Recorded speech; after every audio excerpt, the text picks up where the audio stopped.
మీకందరికీ తెలుసు, మహిళలు కాంగ్రెస్ పార్టీ ఈ దేశానికి రాష్ట్రపతిని మహిళను చేసింది. కాంగ్రెస్ పార్టీ ఈ దేశానికి ప్రధానమంత్రిని మహిళను చేసింది. ఆ ఉక్కు మహిళ శ్రీమతి ఇందిరాగాంధీ ఈ దేశంలో సీలింగ్ చట్టాన్ని తీసుకొచ్చి వేలాది ఎకరాలు లక్షలాది ఎకరాల భూములను దొరల గడిలలో మూలుగుతుంటే ఆ భూములను గుంజుకొని దళితుల గిరిజనులకు పంచిపెట్టింది. ఇల్లు లేని వాళ్ళకి ఇందిరమ్మ ఇల్లు ఇచ్చింది, కట్టుకోవడానికి పట్టా లేని వాళ్ళకు ఇంటి పట్టానిచ్చింది. దున్నుకునే వాడికి భూమి లేకపోతే దున్నేవాడికి భూమి అని గ్రామాలలో 25 లక్షల ఎకరాల భూమి ఇవాళ ఇందిరమ్మ ఇచ్చింది. ఆదివాసీలకు 10 లక్షల ఎకరాల పోడు భూముల పట్టాలు ఇచ్చింది ఇందిరమ్మ ప్రభుత్వం. ఇవాళ పేదవాడు సొంత ఇల్లు ఉన్నా సొంత ఇంటి స్థలం ఉన్నా దున్నుకోవడానికి భూమి ఉంది అంటే అది ఇందిరమ్మ ఇచ్చిన భూమి, ఇందిరమ్మ ఇచ్చిన ఇల్లు పట్ట, ఇందిరమ్మ ఇచ్చిన ఇల్లు అని చెప్పి నేను ఈ సందర్భంగా తెలియజేయదలుచుకున్న మిత్రులారా, ఇవాళ మీరు ఆలోచన చేయండి. ఇందిరమ్మ ఆనాడు తెచ్చిన సంక్షేమము అభివృద్ధి ఈరోజు పేదవాళ్ళ జీవితాల్లో వెలుగులను నింపింది. అందుకే ఈరోజు ఏ సంక్షేమ పథకానికైనా ఇందిరమ్మ పేరు మనం పెడుతున్నాం. హైదరాబాద్ నగరంలో పేదవాళ్లకు 5 రూపాయల భోజనం పెట్టాలని, పేదవాళ్లకు కూలి పోయే వాళ్లకు పొద్దున్నే టిఫిన్ చెయ్యడానికి క్యాంటీన్లు పెట్టి ఇందిరమ్మ పేరు పెడితే ఈ తలమాచిన దద్దమ్మలు సోయిలేనోళ్ళు ఇందిరమ్మ పేరు పెడతారా అని ధర్నా చేసిరు. ఒక్కనొక్కని బట్టలు ఇప్పదీసి కొడితే తప్ప ఇందిరమ్మ గొప్పతనం వాళ్ళకు అర్థం కాదు అని చెప్పి నేను ఈ సందర్భంగా తెలియజేస్తున్న మిత్రులారా, ఇవాళ మహిళలకు ఆర్టీసీలో ఉచిత ప్రయాణం దాదాపుగా 6,000 కోట్ల రూపాయలతోని ఆడబిడ్డలకు ఆర్టీసీలో ఉచిత ప్రయాణం ఇచ్చినాం. ఆర్టీసీ ఉచిత ప్రయాణమే కాదు, ఆడబిడ్డలకు 1000 బస్సులు కొనిచ్చి 1000 బస్సులు ఈరోజు ఆర్టీసీ కార్పొరేషన్కు ఆర్టీసీ బస్సుల యజమానులను ఆడబిడ్డల్ని చేసిన చరిత్ర మనది. ఒకనాడు సోలార్ వ్యాపారం, పెట్రోల్ బంకు వ్యాపారం అంటే అదాని అంబానీలది.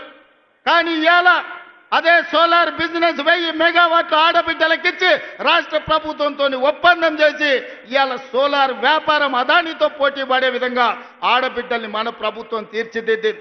ఒకనాడు పెట్రోల్ బంకులు అంటే రిలయన్స్ అంబానీవి, కానీ ఇవాళ ఆడబిడ్డలకు జిల్లాలల్లో పెట్రోల్ బంకులు ఇచ్చి పెట్రోల్ బంకుల వ్యాపారం ఈరోజు ఆడబిడ్డలతో చేస్తున్నాం. గ్రామాలలో ఉన్న పాఠశాలల్లో చదువుకునే పేదవాళ్ళ పిల్లలే కాబట్టి ఆ పిల్లల తల్లులైన సెల్ఫ్ హెల్ప్ గ్రూపులకు సంబంధించిన మహిళలకు అమ్మ ఆదర్శ పాఠశాల పెత్తనం ఇచ్చి ఇవాళ బడి పిల్లల అటెండెన్స్ పంతులు తీసుకుంటే పంతుల అటెండెన్స్ మా పెద్దమ్మలు తీసుకుంటారు. పంతులు బడికి వచ్చిండా లేదా, ఈయన పిల్లలకు చదువు చెప్పిండా లేదా అని. ఆనాడు బట్టలు కుట్టే వ్యాపారం ప్రైవేటు కార్పొరేట్ కంపెనీలకు ఇచ్చిండు చంద్రశేఖరరావు. ఈనాడు బట్టలు కుట్టే వ్యాపారం ఆడబిడ్డలకు ఇచ్చినాం. హాస్టళ్లలో సరుకులు సరఫరా ఆనాడు టీఆర్ఎస్లో ఉన్న ఒక నాయకుడు దోసుకుంటే ఈరోజు మహిళా సంఘాలకు కోడిగుడ్ల నుంచి కూరగాయల వరకు పాలు, ఉప్పు, పప్పు, బెల్లం, చింతపండు ప్రతి సరఫరా ఆడబిడ్డలు చేస్తారు. ఎందుకంటే వాళ్ళ బిడ్డలే ఈ సంక్షేమ హాస్టళ్లలో చదువుకుంటున్నారు. ఆ కన్న తల్లుల కంటే ఇంకెవరికి ఎక్కువ తెలుసు అని చెప్పి ఈరోజు కార్పొరేట్ కంపెనీలకి ఇవ్వకుండా ఈ వ్యాపారం మొత్తం ఈరోజు ఆడబిడ్డలకే అప్పజెప్పడం జరిగింది. అందుకే ఇందిరమ్మ రాజ్యం కాబట్టి ఆడబిడ్డల ఆత్మగౌరవం నిలబెట్టినాం, ఆడబిడ్డలకు ఆర్థికంగా వెసులుబాటు కల్పించినాం. ఇదే కాదు, హైటెక్ సిటీ అంటే పెద్ద పెద్ద మల్టీ కంపెనీలకు ఒక వేదిక. ఇన్ఫోసిస్, విప్రో, మైక్రోసాఫ్ట్ లాంటి కంపెనీలు ఎక్కడైతే ఉన్నాయో అక్కడనే 3.5 ఎకరాలు 100 కోట్ల రూపాయల ఆస్తిని ఆడబిడ్డలకిచ్చి ఇందిరా సహాయ కేంద్రాలుగా వాళ్ళు ఆడబిడ్డలు చేసే ఉత్పత్తి వస్తువులను హైటెక్ సిటీ పక్కన ప్రదర్శించే విధంగా అంతర్జాతీయ వ్యాపారంలో పోటీ పడే విధంగా ఇవాళ ఆడబిడ్డల్ని తీర్చిదిద్ది ప్రపంచంతోనే ఆడబిడ్డల్ని పోటీ పడే విధంగా ఇవాళ మనం తీర్చిదిద్దినాం. ఇదే కాదు, ఈనాడు 67 లక్షల మహిళలు ఈరోజు స్వయం సహాయక సంఘాలలో ఉన్నారు. నేను మా బట్టన్నతోని, మా సీతక్కతోని, మా ఆడబిడ్డలతోని మాట్లాడిన రాబోయే రోజుల్లో తెలంగాణ రాష్ట్రంలో 1 కోటి మంది ఆడబిడ్డలను స్వయం సహాయక సంఘాలలో చేర్చి 1 కోటి మంది ఆడబిడ్డల్ని కోటీశ్వరులను చేయడమే లక్ష్యంగా ఈరోజు ప్రజా పాలన ఇందిరమ్మ ప్రభుత్వంలో మనం చెయ్యబోతున్నాం. అందుకే తండాలలో, గూడాలలో, మారుమూల పల్లెల్లో ఉన్న మా ఆడబిడ్డలకు ఈ వేదిక మీద నుంచి నేను విజ్ఞప్తి చేస్తున్నా, మీరందరూ స్వయం సహాయక సంఘాలలో చేరండి. మిమ్మల్ని కోటీశ్వరులను చేసే బాధ్యత మీ సోదరుడిగా మీ రేవంత్ అన్న తీసుకుంటాడు. ఇది నా మాటగా, సోనియమ్మ మాటగా ప్రతి తెలంగాణ ఆడబిడ్డకు ఈ వేదిక మీద నుంచి ఈరోజు మేము ఇస్తున్నాం. మిత్రులారా, మీకందరికీ తెలుసు, తెలంగాణ ఉద్యమం అంటేనే ఉద్యోగాల వేట. నిరుద్యోగ యువకులు లక్షలాది మంది రోడ్ల మీదకి వచ్చి నెలల తరబడి ధర్నాలు, దీక్షలు, ఉద్యమాలు చేసి ఆత్మ బలిదానాలు చేసుకొని అమరులై తెలంగాణ రాష్ట్రం తెచ్చుకున్నారు. వాళ్ళు తెలంగాణ రాష్ట్రం తెచ్చుకున్నదే పీజీలు, పిహెచ్డీలు చేసి ఈ రాష్ట్రంలో డాక్టర్లు, లాయర్లు, ఇంజనీర్లు, ఐఏఎస్లు, ఐపీఎస్లై తెలంగాణ పునర్నిర్మాణంలో భాగస్వాములు కావాలి అని. కానీ చంద్రశేఖరరావు ఏమన్నాడయా?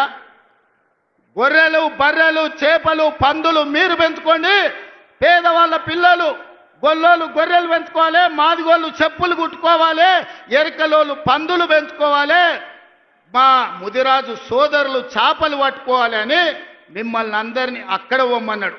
ఆయన కొడుకు మాత్రం రాజ్యాలు ఏలుతారంట. ఇదే నా న్యాయం అని నేను అడుగుతున్నా చంద్రశేఖరరావు ఈ వేదిక మీద నుంచి. పేదోళ్ళ బిడ్డలు, వాళ్ళ తాతలు ముత్తాతలు తరతరాలుగా గొర్రెలు, బర్రెలు, చేపలు, పందులను పెంచుకొని బతికి ఆత్మ బలిదానం చేసుకొని వందలాది మంది ప్రాణాలు ఇచ్చి తెలంగాణ రాష్ట్రం తెచ్చుకున్నది. డాక్టర్లు, లాయర్లు, ఇంజనీర్లు, ఐఏఎస్లు, ఐపీఎస్లై రాజ్యం ఏలాలనా లేకపోతే గొర్రెలు, బర్రెలు పెంచుకోవాలనా ఒక్కసారి ఆలోచన చేయండి. ఇందిరమ్మ రాజ్యం అన్నావు. ఇందిరమ్మ గొప్పతనం తెలవాలంటే గుడ్డలు కూడా తీసుకొట్టాలన్నావు. ఇందిరమ్మ గొప్పతనం ఏంది, ఇందిరమ్మ రాజ్యం గొప్పతనం ఏంది నీది అంటే కాలిపోయిన మోటార్లు, పేలిపోయిన ట్రాన్స్ఫార్మర్లు, ఎరువుల కోసం, విత్తనాల కోసం లైన్లలో మళ్ళా చెప్పులు. నువ్వే చెప్పినావు, నీ పార్టీ చెప్పింది, మా కోటేయండి, మార్పు తెస్తాం, ఆనాటి రోజులు తెస్తాం అన్నావు. నిజంగానే తెచ్చినావు. ఇవాళ ఎరువుల కోసం, విత్తనాల కోసం ఇవాళ రాష్ట్ర వ్యాప్తంగా నీ చేతగాని ప్రభుత్వం, నీ అసమర్థ ప్రభుత్వం రైతులను కాల్చుక తింటున్న మాట వాస్తవం కాదా? నిన్నగాక మొన్న కొమరం భీం జిల్లాలో అక్కడ సిర్పూర్ అనుకుంటా అక్కడ ఊరు, అక్కడ వేల మంది ఆల్మోస్ట్ యుద్ధాలు చేసే పరిస్థితి ఒక ఎరువు బస్తా కోసం వచ్చిన మాట వాస్తవం కాదా? ఇలా ప్రతి మండలంలో రైతులు ఎరువుల కోసం, యూరియా కోసం ధర్నాలు చేసే పరిస్థితి వచ్చిన మాట వాస్తవం కాదా? మీరు ఎరువుల దుకాణాలకు ఆధార్ కార్డు చూపెడితే ఎకరానికి ఒక బస్తా ఇవ్వాలని చెప్పిన మాట, మీ అధికారులకు ఆదేశం ఇచ్చిన మాట వాస్తవం కాదా? ఎరువులు కూడా పంచే శాతగాని నువ్వు ఇవాళ కేసీఆర్ లాంటి నాయకుడిని పిలిచి చర్చకు రా అని మాట్లాడితే నవ్విపోదురుగాక నాకేమి సిగ్గన్నట్టు ఇంతకంటే హీనమైన పరిస్థితి ఉండదు. అట్లాగే దశాబ్దాలు దగా చేసింది నీ ప్రభుత్వం కాదా? సాగునీటి ప్రాజెక్టులు కట్టకుండా రైతులను ఎండబెట్టి రైతుల ఆత్మహత్యలకు తెలంగాణను కేర్ ఆఫ్ అడ్రస్గా మార్చింది మీరు కాదా? అదే కేసీఆర్ గారు రైతుకు పెట్టుబడి ఇచ్చిండు, ఉచితంగా విద్యుత్ ఇచ్చిండు, చెరువులు నింపే మిషన్ కాకతీయ తెచ్చిండు, చెక్ డ్యాములు కట్టిండు, ఆఖరికి వాగులలో కూడా గోదావరి నీళ్ళని తీసుకొచ్చి పోసి ఒక మాంజీరా వాగులో, హల్దీ వాగులో, కొడెల్లి వాగులో వాగులు నింపిన ఘనత కూడా కేసీఆర్ దా కాదా? ఒక్కసారి గుర్తు తెచ్చుకోమని రేవంత్ రెడ్డి గారిని అడుగుతా ఉన్నాం. కరోనా సమయంలో దేశమంతా అతలాకుతలం అవుతుంటే ఆనాడు 7,500 ధాన్యం కొనుగోలు కేంద్రాలు పెట్టి ఆఖరి గింజదాకా కొని రైతులను కంటికి రెప్పలాగా కాపాడుకున్నది కేసీఆర్ కాదా? మార్కెట్ యార్డులకు ఇవాళ ధాన్యం వస్తే ఎక్కడ బోనస్ ఇవ్వాల్సి వస్తుందో అని ఎగ్గొట్టి దాచుకుంటున్నది నీ ప్రభుత్వం కాదా అని నేను అడుగుతా ఉన్నా. అట్లాగే ప్రపంచంలో ఎక్కడన్నా ఉన్నదా రైతు బీమా? ఒక రైతు చనిపోతే 5 లక్షల బీమా ఇచ్చే సంస్కారవంతమైన ప్రభుత్వం ఈ భారతదేశంలో కాదు ప్రపంచంలో ఎక్కడన్నా ఉందా? అది తెచ్చింది కేసీఆర్ కాదా? ఇవాళ రైతు బీమా కూడా ఎగ్గొట్టి గత 3 నెలలుగా ప్రీమియం కట్టకుండా మరి ముఖం చాటేసి వేలాది మంది రైతులు ఉసురు తీస్తున్నది కాంగ్రెస్ ప్రభుత్వం కాదా? ఇట్లా 1, 2 కాదు, చెప్తే 100 విషయాలు ఉన్నాయి. మీరు ఆనాడు దశాబ్దాల మీ గొప్ప పరిపాలనలో, మీ ఇందిరమ్మ పాలనలో ఆనాడు చెరువులను మీరు తాంబాలాలుగా మారిస్తే, వాటిని ఎండబెడితే, మిషన్ కాకతీయ ద్వారా మళ్ళీ వాటిని ప్రాణం పోసి వాటి ద్వారా మొత్తం భారతదేశంలోనే ఇటు వ్యవసాయానికి ఊతమిస్తూ ఇంకోవైపు మత్స్య పరిశ్రమకు నంబర్ 1 స్టేట్ ఇన్ ఇన్లాండ్ ఫిషరీస్గా తీర్చిదిద్దింది కేసీఆర్ కాదా? 30,000 కోట్ల మత్స్య సంపద సృష్టించింది కేసీఆర్ గారు కాదా?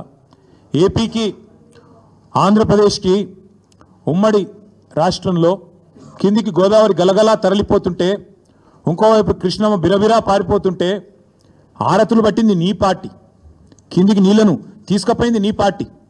కానీ పోరాడి తెలంగాణ సాధించి ఇవాళ తెలంగాణను ఆనాడు దాశరథి గారు చెప్పినట్టు ఒక్కొక్క బొట్టు నీటి బొట్టును ఒడిసిపట్టి 1 కోటి ఎకరాల మాగాణంగా చేసింది కేసీఆర్ కాదా? ఇది తెలియదా ప్రజలకు?